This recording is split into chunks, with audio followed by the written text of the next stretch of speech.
Ever since Todd was assassinated, I've been Gruen's leading health expert, and I'm here to tell you, you're all going to die. But not on Apple's watch. You know, coffee spikes your cortisol. Yeah, but it's good for your liver. Pro tip, magnetic hydration.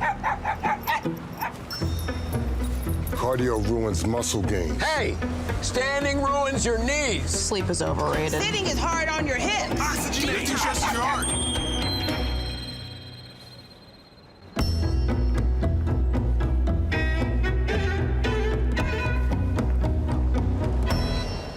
The Apple ad features every man and his dog giving the kind of warnings you usually scroll past on your Apple devices. The watch collects so much data, Apple might even know you're pregnant before you do. Not me, I'm in perimenopause. Renata, can Apple keep the doctor away?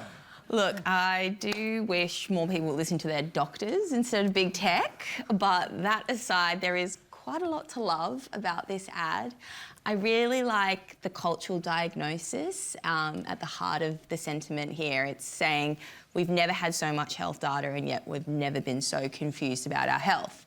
And the enemy isn't poor health, the enemy is wellness noise, and it feels very of the moment and very relevant. And I also think that it's quite brave for wellness to actually root itself in scepticism. And that's at the heart of this kind of story, which I think is going to land really nicely with Australians, even though it's quite obviously, I think, filmed in America.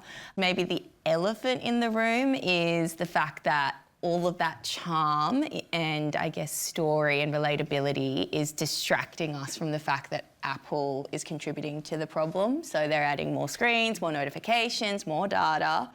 Ultimately, it's not saying that line, listen to your body, not everybody. It's saying listen to an Apple device, not your body. And actually, it's suggesting that a watch is an extension of your body, which is quite dystopian. So it makes me feel a little bit torn and weary inside. I know that you like the ad, but I really have a problem with this ad. In fact, this idea of setting up the problem really well and having the product come in and solve the problem, it's classic advertising stuff to do.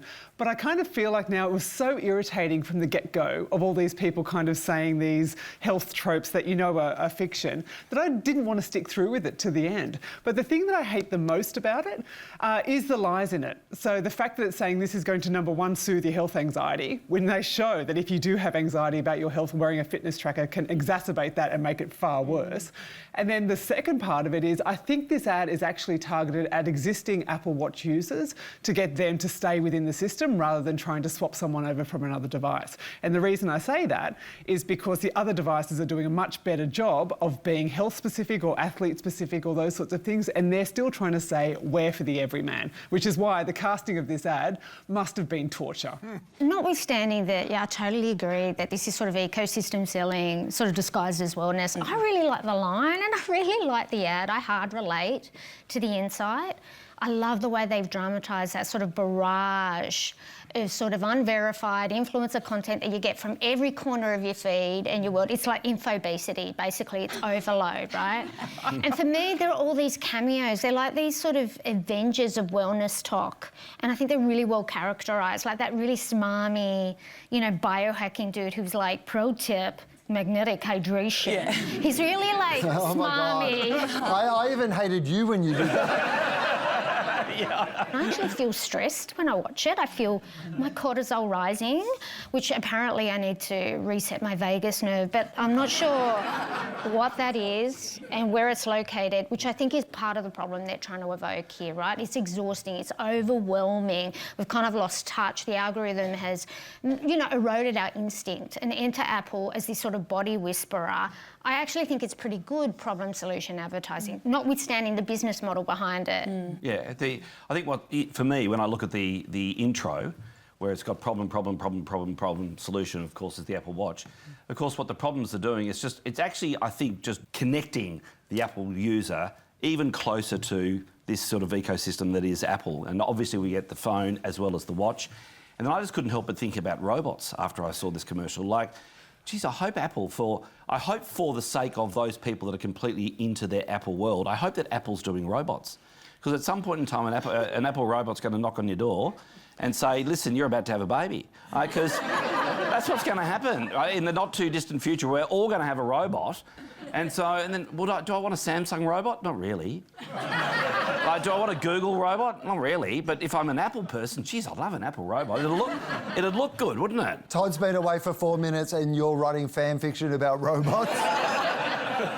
But I do get worried about Apple colonising us. So I love the ad. No, I do. Like colonising every part of us. But it's like, hey, you know, you need this exercise plan, you need this food plan, you're looking a bit stressed. How about this mindfulness app? You know, where does it end? Well, it doesn't end. It never ends. Yeah. Yeah. So and this is the thing about all the, you know, the tech bros.